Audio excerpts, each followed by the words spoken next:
والعاقبۃ للمتقین الصلاۃ والسلام علی سید الانبیاء والمرسلین اما بعد فاعوذ باللہ من الشیطان الرجیم بسم اللہ الرحمن الرحیم ذالک الکتاب لا ریب فیہ صدق اللہ العظیم ان اللہ وملائکتہ یصلون علی النبی یا ایھا الذین آمنوا صلو علیہ وسلموا تسلیما۔ محبت کے ساتھ درود پاک پڑھ لیں۔ الصلاۃ والسلام علیکہ یا سیدی یا رسول اللہ وعلی آلک واصحابک یا سیدی یا حبیب اللہ۔ الصلاۃ والسلام علیکہ یا سیدی یا نبی اللہ وعلی آلک واصحابک یا سیدی یا محبوب رب العالمین۔ تمام حمد و ثنا، تعریف و توصیف اللہ تعالی جل مجدہ الکریم کی ذات بابرکات کے لیے جو خالق کائنات بھی ہے اور مالک شش جہات بھی۔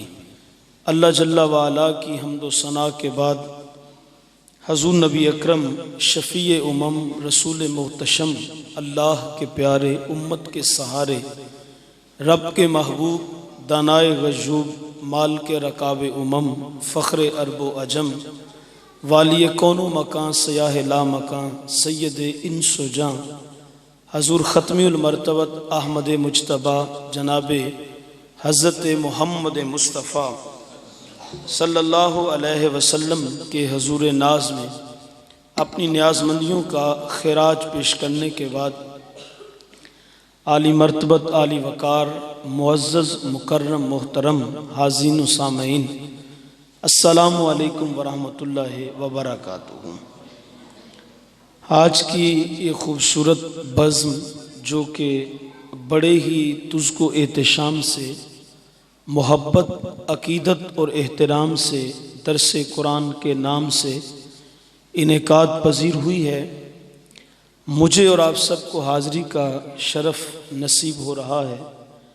دعا گو ہوں اللہ پاک میرا آپ سب کا یہاں پہ جمع ہونا اپنی بارگاہ میں مستجاب فرما کر میرے اور آپ سب کے لیے ذریعہ نجات بنا دے۔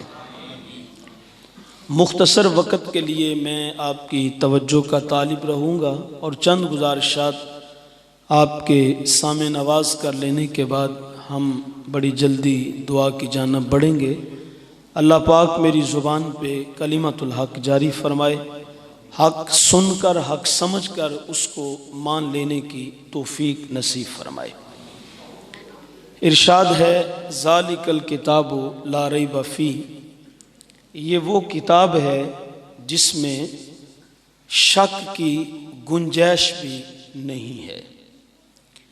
بڑے سے بڑا رائٹر ہو، بڑے سے بڑا مصنف ہو، جب وہ کسی کتاب کو لکھتا ہے، تحریر کرتا ہے، تو کتاب کے اول صفحے پہ یا اس کے آخر پہ یہ بات لکھنے پر مجبور ہوتا ہے کہ اگر قارئین اس کو پڑھنے والے اس کتاب میں کوئی غلطی پائیں تو وہ مطلع کر دیں تاکہ اس غلطی کو نکال دیا جائے۔ اس کائنات میں جتنا بھی بڑا رائٹر ہو، جتنا بھی بڑا مصنف ہو، کتب کثیرہ جس نے اپنے ہاتھوں سے لکھی ہوں، اس کے باوجود وہ یہ جملہ ضرور لکھتا ہے کہ اگر اس میری کتاب میں کوئی غلطی پاؤ تو وہ اطلاع کر دو تاکہ اس کو نکال دیا جائے۔ لیکن صاحبو قرآن مجید یہ واحد کتاب ہے کہ قرآن پاک کے نازل کرنے والے نے ہمیں بتا دیا کہ اے قرآن کو پڑھنے والے، سب سے پہلے یہ عقیدہ بنا لے کہ جو کتاب تیرے ہاتھوں میں آئی ہے، جس کتاب کو تو پڑھنے لگا ہے، ذالک الکتاب لا ریب فیہ، اس کتاب میں شک کی گنجائش بھی باقی نہیں ہے، کوئی ریب نہیں ہے، اس کتاب میں کوئی عیب نہیں ہے۔ میں کہا کرتا ہوں قرآن بے عیب ہے، اور جو اس کے قریب آتا ہے یہ اس کے اندر سے بھی عیبوں کو نکال دیتا ہے۔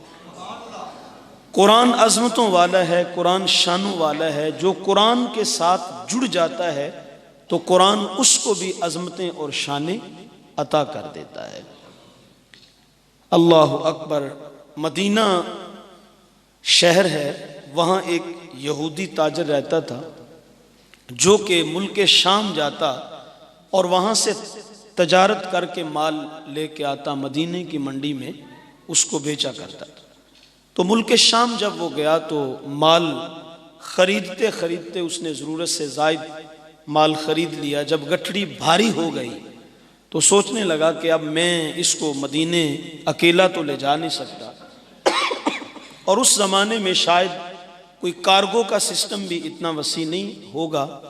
اس نے کہا یہ گٹھڑی بھاری ہو گئی ہے، اب میں نے اس کو لے کے جانا ہے، اکیلے اٹھا نہیں سکتا، تو اب میں کیا کروں؟ اس کے ذہن میں خیال آیا کہ چلو بازار سے غلام خرید لیتا ہوں۔ یہ وہ زمانہ تھا کہ جب لوگ بھی، انسان بھی بازاروں میں سودوں کی طرح بکا کرتے تھے۔ اس نے کہا چلو غلام خریدتا ہوں تو وہ سامان بھی اٹھا لے گا اور رستے میں میری خدمت بھی کرے گا، اور کوئی یہ میرے لیے کوئی اتنا نقصان کی بات بھی نہیں ہے، یہاں سے خریدوں گا وہاں جا کے اس کو بیچ دوں گا۔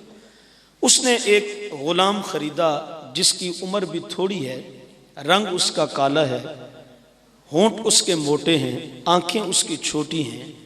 تو اس نے کہا مجھے اس سے سروکار نہیں ہے کہ میں کوئی حسین و جمیل غلام خریدوں، میں نے تو اپنا سامان اٹھانے کے لیے اس کو خریدنا ہے۔ تو خیر اس نے اس کی قیمت پوچھی تو کم سن سمجھ کے جو مالک تھا اس نے کہا یہ کوئی تجربہ کار بھی نہیں ہے، چھوٹی سی اس کی عمر ہے اور رنگ کا بھی کالا ہے۔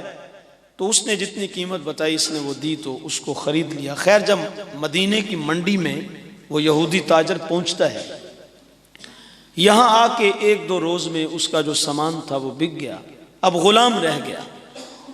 تو اس نے کہا کہ بھائی تیرا تو کوئی گاہک لگ نہیں رہا، اب صرف تیری خاطر میں اپنے گھر سے دور رہوں تو یہ مجھے مناسب نہیں لگ رہا، تو لہٰذا تو یہ مدینے کے اس چوک میں کھڑا ہو جا، اور جب کوئی تجھے خریدنے آئے گا تو تو اس کا بازو پکڑ کے میرے گھر لے آنا، اور میں وہاں بیٹھ کے اس کے ساتھ سودا کر لوں گا۔ تو تاریخ ہمیں بتاتی ہے کہ وہ غلام 3 روز تک مدینے کے چوک میں کھڑا رہا، لیکن اس کو کم عمر سمجھ کے اور اس کو کالے رنگ والا سمجھ کے کوئی خرید نہیں رہا۔ 3 دن وہ دھوپ میں بھی وہاں کھڑا رہا، رات دن وہیں پہ اس نے گزارے۔ پھر مدینے کے لوگوں نے جب دیکھا کہ یہ 3 روز سے غلام کھڑا ہے، اس بیچارے کو کوئی خرید بھی نہیں رہا، تو مدینے میں ایک تثبیتہ نامی عورت رہتی تھی جو اللہ نے اس کے دل میں بڑا رحم ڈالا ہوا تھا۔ یہ خدا کا عطیہ ہوتا ہے کہ کسی کے دل میں اللہ اپنے بندوں کا رحم ڈال دے، اور میرے آقا نے فرمایا کہ جو دنیا پہ بندوں پہ رحم کرتا ہے قیامت کے دن اللہ اس کے اوپر رحمت کی نظر ڈال دے گا، اور جو دنیا میں بندوں پہ رحم نہیں کرتا، آسانیاں نہیں کرتا، تو اللہ اس کے لیے آسانیاں نہیں کرے گا۔ تو اس کو جا کر جب بتایا کہ 3 دن ہو گئے ہیں، آج فلاں چوک میں غلام کھڑا ہے، اس بیچارے کو کوئی خرید نہیں رہا، تو اس کے دل میں رحم آیا۔ وہ تثبیتہ نامی عورت نے اس غلام کو خرید لیا، خرید کے گھر لے گئی۔ اچھا اس غلام کا نام بھی بتا دیتا ہوں، اس کا نام سالم تھا۔ اچھا مکے کا ایک تاجر تھا، وہ بھی مکے کی منڈی سے مال لے کے مختلف شہروں میں سپلائی کیا کرتا تھا۔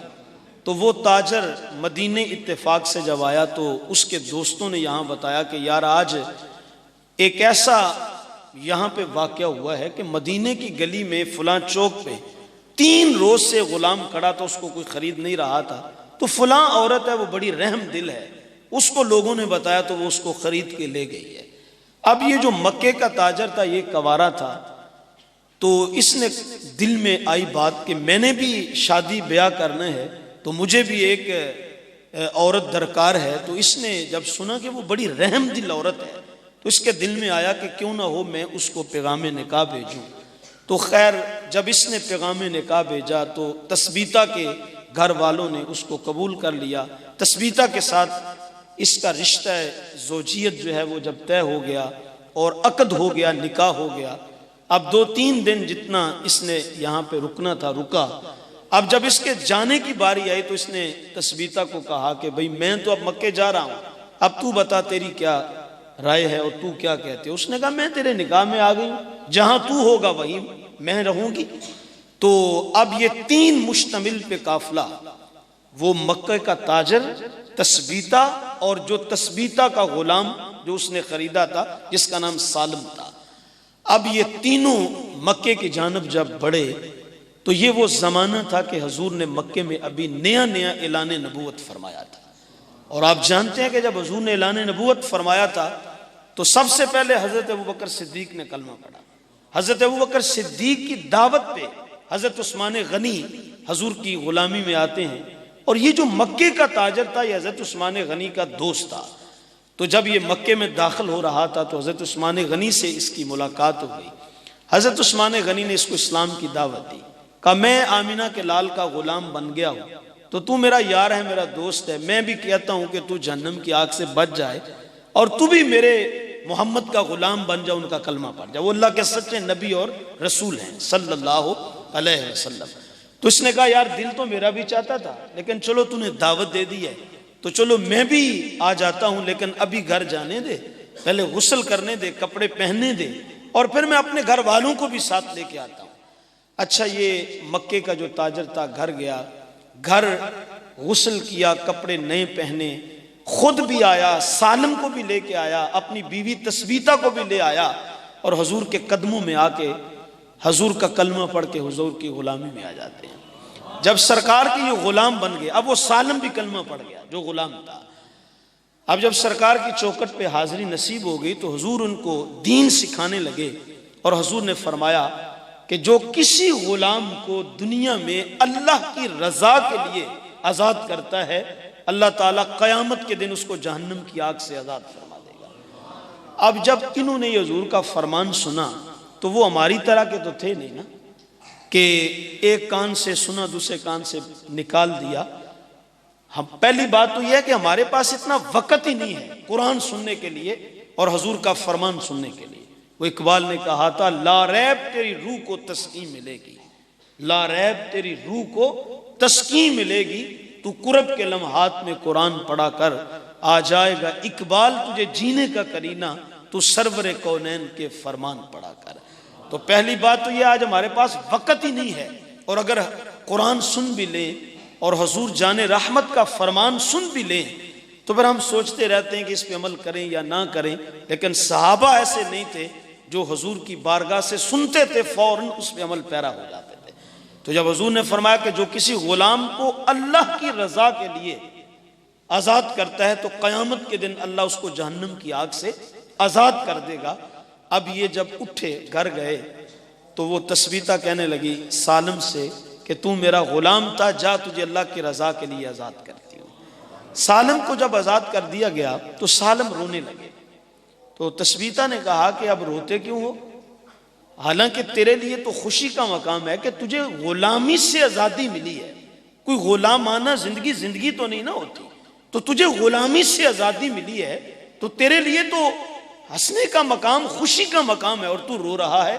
تو سالم کہنے لگا رو اس لیے رہا ہوں کہ شاید آپ جانتے نہیں ہیں کہ میں کہاں سے بکتا بکاتا یہاں آیا ہوں.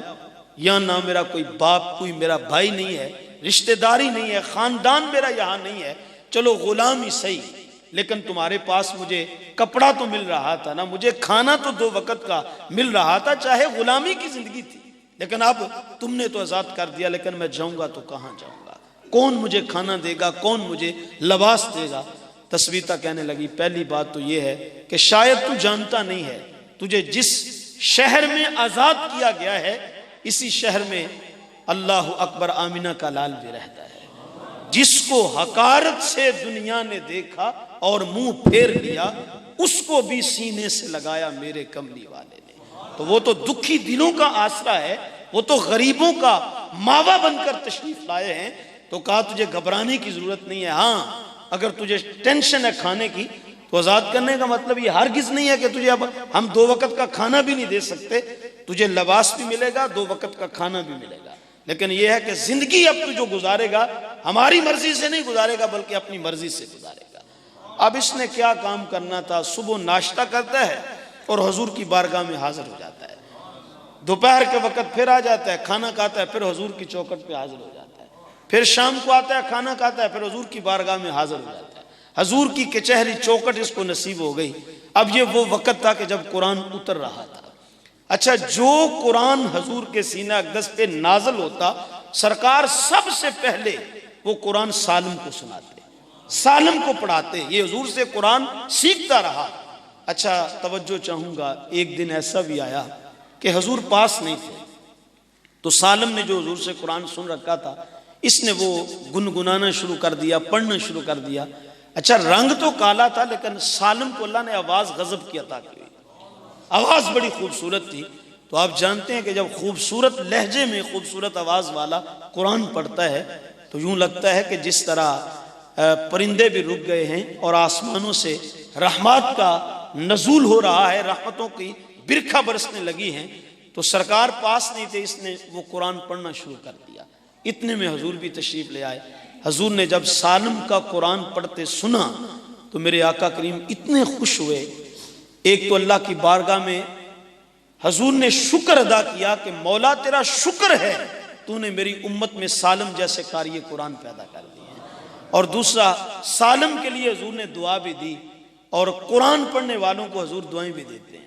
حضور نے اللہ کی بارگاہ میں دعا کی، یا اللہ میرے سالم نے اتنا خوبصورت قرآن پڑھا ہے، میرا من راضی ہوا ہے، یا اللہ میں تیری بارگاہ میں دعا کرتا ہوں اس تلاوت قرآن کا صدقہ عزتوں کے تاج میرے سالم کے سر پہ سجا دینا۔ توجہ چاہوں گا، قرآن جو نازل ہوتا رہا، حضور اس کو سکھاتے رہے، یہ حضور سے دین سیکھتا رہا، قرآن سیکھتا رہا۔ اتنے میں ہجرت کا حکم آ گیا۔ اب جب ہجرت کا حکم آیا تو آپ جانتے ہیں کہ حضور نے حضرت ابوبکر صدیق مولا کائنات کو روکا، باقیوں کو کہا کہ تم مدینے ہجرت کر جاؤ۔ ان ہجرت کرنے والوں میں یہ سالم بھی ہے، اور حضرت فاروق اعظم رضی اللہ تعالی عنہ بھی ہیں، اور بھی قریشی سردار موجود ہیں۔ جب یہ ہجرت کرتے مکہ سے نکلے اور مدینے میں پہنچے تو مدینے کی حدود میں جب داخل ہوئے، آج جہاں مسجد قباء آباد ہے، اس جگہ پہ جب آئے تو نماز پڑھنے کا وقت ہوا۔ مصلی امامت پہ کون آئے گا؟ تو فاروق اعظم فرمانے لگے، مصلی امامت پہ وہی آئے گا جس نے حضور سے زیادہ قرآن سیکھا ہوگا۔ تو یہ سالم حضور سے قرآن سیکھتے تھے، کہا آج مصلی پہ کوئی اور نہیں آئے گا، آج مصلی امامت پہ سالم کھڑا ہوگا۔ توجہ چاہوں گا، واقعہ تو لمبا تھا لیکن میں نے شارٹ کٹ کیا ہے، لیکن آپ نتیجہ نکالنے لگا ہوں۔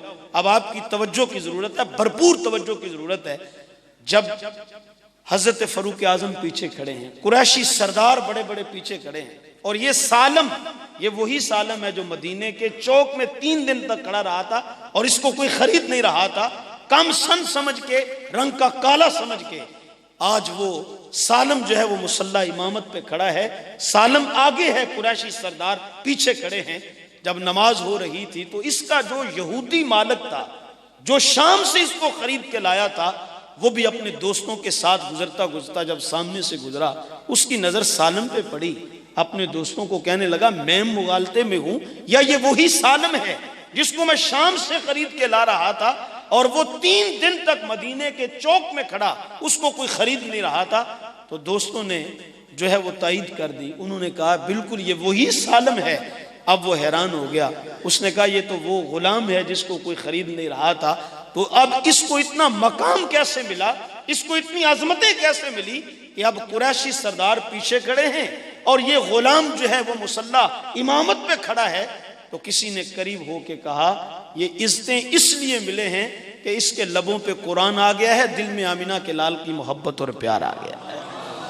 تو میں عرض کر رہا ہوں، قرآن عزتیں دیتا ہے، قرآن عزتوں والا ہے، قرآن عظمتوں والا ہے، اور اگر اس کے قریب آ جاؤ گے تو یہ تمہیں بھی باعظمت بنا دے گا، اور اگر اس قرآن سے دور ہوگے اور اس قرآن کو اپنی زندگی سے نکال دو گے، اپنے سے دور کر دو گے، تو پھر جو حال اس وقت امت کا ہو رہا ہے وہی حال ہوگا، بلکہ اس سے بھی آگے ہم نکل جائیں گے، جو ہے وہ ذلتوں کے گڑھوں میں گر جائیں گے۔ آئیے، اگر مقام چاہیے، عزت چاہیے، عظمت چاہیے، رفعت چاہیے، تو حضور کے سینہ اقدس پہ نازل ہونے والے اس قرآن کے ساتھ جڑ جائیے۔ میرے آقا نے فرمایا ان اللہ یرفع بہذا الکتاب اقواما، بے شک اللہ جب کسی قوم کو اٹھان دیتا ہے، کسی قوم کو بلند کرنا چاہتا ہے، تو میرے آقا نے فرمایا اللہ ان کے ہاتھوں میں قرآن دے دیتا ہے۔ تو قرآن کو چھوڑ کر کبھی بھی ہم بامراد نہیں ہو سکتے، کبھی بھی ہم کامیاب نہیں ہو سکتے، اور اگر اس قرآن کے ساتھ جڑ جائیں گے اللہ عزتوں کے سارے تاج ہمارے سروں پہ سجا دے گا۔ اس قرآن کے ساتھ منسلک ہونا، اس قرآن کے ساتھ جڑ جانے میں ہی دونوں جہاں کی کامیابیاں ہیں۔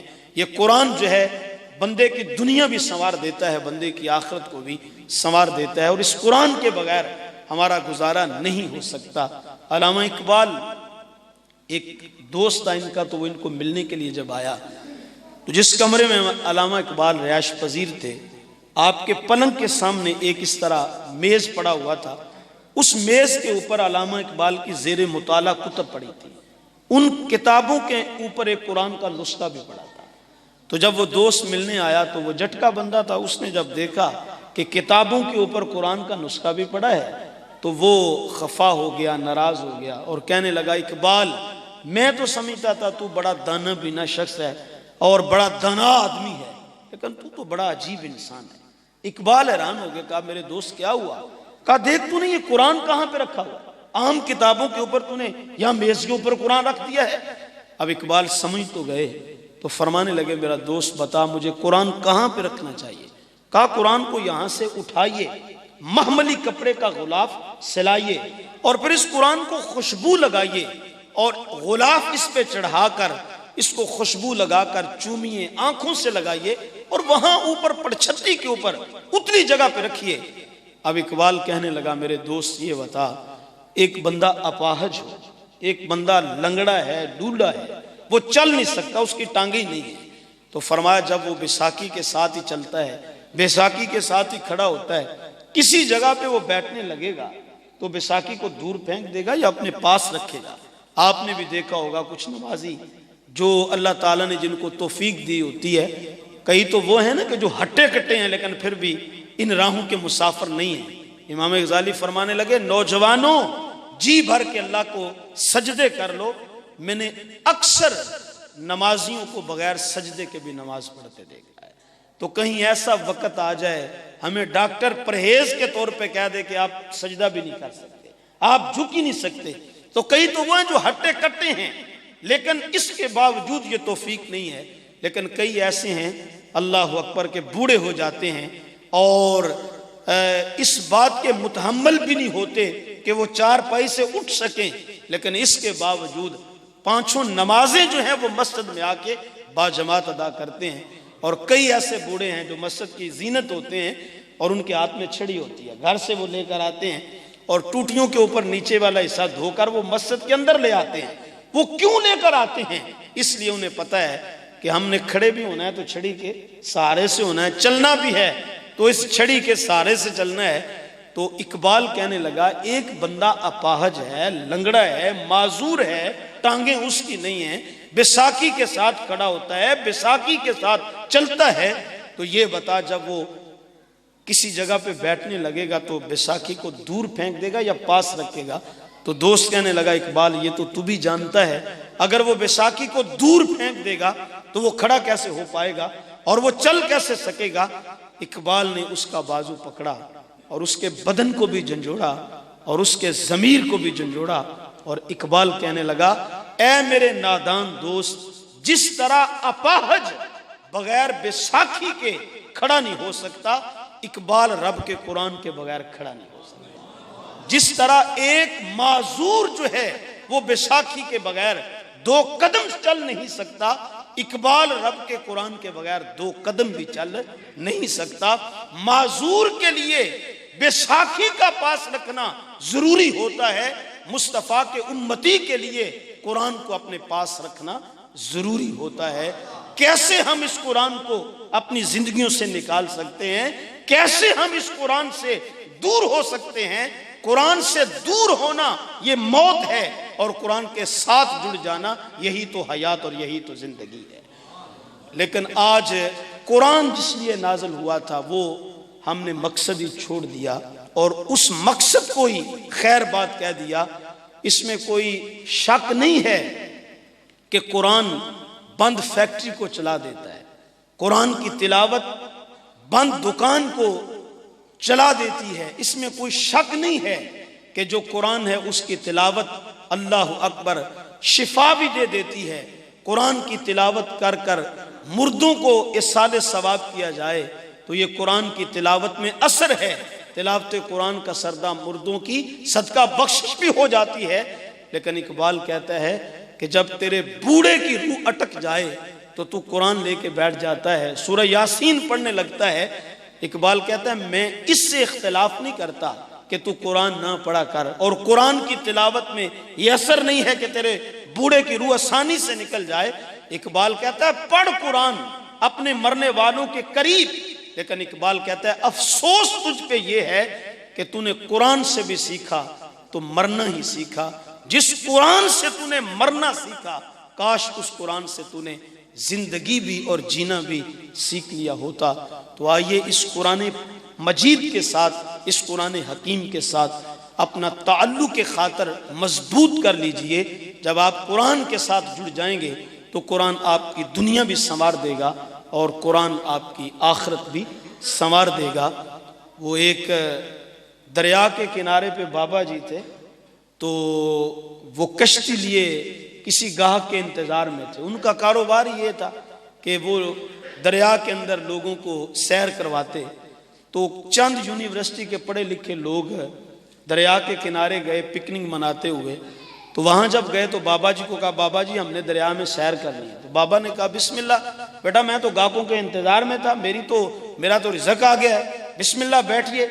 بابا جی نے ان نوجوانوں کو جو کالج یونیورسٹی کے پڑھے ہوئے تھے ان کو کشتی میں بٹھا لیا, اور کشتی میں بٹھا کر کے جب کشتی کو دریا میں لے کر گئے. اب کشتی جب دریا میں چلنے لگی تو نوجوانوں کو شرارت سوچی. ایک نوجوان وہ بابا جی جو ملا تھے ان سے کہنے لگے بابا جی آپ نے فزکس پلا پڑھی ہے؟ تو بابے نے کہا بیٹا یہ کس کا نام ہے؟ دوسرا نوجوان کہکا لگا کے ہنسنے لگا, وہ چھڈو جی بابے کو کیا پتا فزکس کیا ہوتی ہے. دوسرے نوجوان نے کہا بابا جی آپ نے کیمسٹری پڑھی ہے؟ یہ ہمارے ہاں ہوتا ہے نا کہ بندہ زیادہ پڑھ جائے تو پھر وہ پھولا نہیں سماتا, پھر وہ باقیوں کو بجھارتیں ڈالتا ہے کہ آپ نے یہ پڑھا یہ پڑھا. چلو تو نے پڑھا ہے, اللہ نے تجھے توفیق دیا تو اللہ کا شکر ادا کر. لیکن یہ علم کسی کی میراث تو نہیں نا کہ وہ سارے کا سارا حاصل کر لے, کہیں تھوڑا سا پڑھ جائے تو وہ پھر بجھارتیں ڈالنے لگتے ہیں. تو خیر وہ نوجوانوں کو شرارت سوجی. تو دوسرا کہنے لگا کیمسٹری پڑھی ہے؟ بابا جی نے کہا بیٹا یہ کس چیز کا نام ہے؟ تیسرے نے کہا بابا جی آپ نے بایولوجی پڑھی ہے؟ بابا کہنے لگا بیٹا یہ کن چیزوں کے تم نام لے رہے ہو, میں تو زندگی میں پہلی بار یہ نام سن رہا ہوں. وہ کہکا لگا کے ہنسنے لگے. تو اتنے میں جو کشتی تھی وہ دریا کے سنٹر میں پہنچ گئی جہاں پہ پانی ڈونگا تھا اور منجھدار میں جا کے پھنس گئی. ادھر سے باد مخالف تیز ہوا بھی چل پڑی. اب بابا نے جب دیکھا کہ ہوا بھی تیز چل پڑی ہے, کشتی بھی ڈونگے پانی میں ہے, تو بابے نے بڑے چپو مارے کہ اس کو جلدی جلدی کنارے لے جاؤں. لیکن بابے کو سمجھ آ گئی کہ ہوا اتنی تیز ہے کہ میں کشتی کو کنارہ تک جو ہے وہ نہیں پہنچا سکتا. اب بابے کے ٹوٹے ہوئے لہجے سے یہ الفاظ نکلے, او پتر تم نے فزکس پڑھی, بایولوجی پڑھی, کیمسٹری پڑھی, لیکن یہ بتاؤ کہ تم میں سے کسی نے تیرنا بھی سیکھا؟ تم میں سے کسی نے تیرنا بھی سیکھا ہے؟ تو کہا کہ بابا ہم نے پڑھا تو بہت کچھ ہے لیکن ہم میں سے کسی کو تیرنا آتا نہیں ہے. تو بابا ہنس کے کہنے لگا پھر ساری زندگی میں نے تو تیرنا ہی سیکھا ہے, اور تو کچھ پڑھا نہیں ہے, لیکن ساری زندگی میں تیراکی ہی کرتا رہا ہوں, تیرنا ہی سیکھا ہے. بیٹا تم نے مجھے تانا دیا تھا کہ کیمسٹری فزکس بایولوجی نہ پڑھ کے بابا جی تم نے ادھی زندگی ضائع کر دی ہے. بیٹا تم نے تیرنا نہ سیکھ کر آج ساری کی ساری ضائع کر دی ہے. اس لیے اب کنارے وہی لگے گا جس کو تیرنا آتا ہے, اور جو تیرنا نہیں جانتا وہ یہیں پہ ڈوب کے مر جائے گا. تو صاحبو ایسا نہ ہو کہ ہم قرآن سے اتنی دور چلے جائیں اور اپنی اولادوں کو قرآن سے اتنا دور کر جائیں کہ بعد میں ہمارے لیے کوئی بخشش کا سما ہی نہ بن سکے. آؤ اپنی اولادوں کو اس قرآن کے ساتھ جوڑ جاؤ. مرنے کے بعد خدا کی قسم ان کے منہ سے جب تلاوت قرآن کرتے ہوئے, قرآن کی تلاوت کرتے ہوئے الفاظ نکلیں گے, وہ الفاظ ہی آپ کی بخشش کی ضمانت بنا دیے جائیں گے. حضرت عیسیٰ علیہ السلام ایک قبرستان کے پاس سے گزرے. اللہ تعالیٰ نے ان کو یہ علم عطا کیا ہوا تھا. گزرے تو قبر والے کو عذاب ہو رہا تھا. تھوڑی دیر کے بعد پلٹ کر اسی رستے سے گزرے تو دیکھا وہی قبر والا جو ہے وہ ٹھاٹھے مار رہا ہے، جنت کے مزے لوٹ رہا ہے۔ اللہ اکبر، وہ جنت کا باغیچہ قبر بنی ہوئی ہے۔ اللہ کی بارگاہ میں حضرت عیسیٰ علیہ السلام عرض کرتے ہیں مولا تیری حکمتیں تو ہی جانے، لیکن یہ تو بتا ابھی گزرا تھا تو یہ قبر جہنم کا گڑھا تھا، لیکن ابھی واپس آیا ہوں تو یہ قبر جنت کا باغیچہ بنی ہوئی ہے، اس کی وجہ کیا ہے؟ تو آواز آئی ہے پیارے عیسیٰ یہ بندہ جب مرنے لگا تھا تو اس نے اپنی بیوی کو وصیت کی تھی کہ یہ میرا بچہ ہے، ابھی چھوٹا ہے، لیکن جب چلنے پھرنے کے قابل ہو جائے تو اس کو مکتب میں لے جانا، مدرسے میں داخل کروانا اور انجیل کی تعلیم اس کو دلوانا۔ فرمایا یہ بندہ مر گیا یہ وصیت کر کے، لیکن گناہگار تھا، اپنی بدعمالیوں کی وجہ سے عذاب قبر میں مبتلا کر دیا گیا، لیکن آج اس کا وہ بیٹا جس کے بارے یہ وصیت کر کے آیا تھا وہ چلنے پھرنے کے قابل ہوا ہے، اور اس کی بیوہ جو ہے آج اس کے بیٹے کا بازو پکڑ کر پہلے دن مکتب اور مدرسے میں لے کے گئی ہے، اور آج اس کے بیٹے نے دنیا میں مجھے رحمان اور رحیم پکارا ہے، اس نے بسم اللہ الرحمن الرحیم پڑھا ہے، مجھے رحمان اور رحیم پکارا ہے۔ عیسیٰ تو ہی بتا جس کا بیٹا زمین پہ مجھے رحمان اور رحیم پکارے، تو فرمایا یہ میری رحمت کے خلاف ہے کہ میں اس کے باپ کو قبر میں عذاب دوں۔ فرمایا اس کے بیٹے کی توتلی زبان سے جب رحمان اور رحیم نکلا ہے، ادھر میں نے اس کے باپ کی قبر کو جنت کا باغ بنا دیا۔ تو اگر ہم اپنی اولادوں کی گٹھی میں یہ قرآن ڈال کے جائیں گے اور قرآن کے ساتھ ان کو جوڑ کے جائیں گے، اور ہماری تو سنجیدگی اور غیر سنجیدگی کا حال یہ ہے کہ آپ جانتے ہیں کہ باقی علوم و فنون کی تحصیل کے لیے ہم کتنے سنجیدہ ہوتے ہیں، اتنی مہنگی ٹیوشنیں ہم دے کر اپنی اولاد کو تعلیم دلواتے ہیں، لیکن قرآن پاک کے پڑھنے پڑھانے کا معاملہ ہو تو پھر اتنی غیر سنجیدگی کا مظاہرہ کرتے ہیں کہ ہم کہتے ہیں صبح اٹھا کے کہتے ہیں چل گوانڈیاں الباجی کو لے جا کے پڑھے، گوانڈیاں لے جا کے باجی، وہ جب باقی علوم و فنون ہیں تو 3,000 ایک مضمون کا ایک سبجیکٹ کا بھرنے کے لیے تیار ہیں، دینے کے لیے تیار ہیں، لیکن جب قرآن کی تعلیم کی باری آئے تو اس کے بارے میں ہم اتنا غیر سنجیدہ ہیں۔ دیکھو میں یہ نہیں کہتا کہ آپ تعلیم نہ دلوائیں، تعلیم ہونی چاہیے، ضرور ہونی چاہیے، لیکن قبر کے اندر جس نے کام آنا ہے نا تو مصطفیٰ جان رحمت کے سینے پہ نازل ہونے والے قرآن نے کام آنا ہے۔ تو قرآن سے اتنی ہی بے رغبتی ہماری ہو کہ ہمیں ناظرہ پڑھنا بھی نہ آتا ہو تو پھر قبر میں کیا ہم کریں گے؟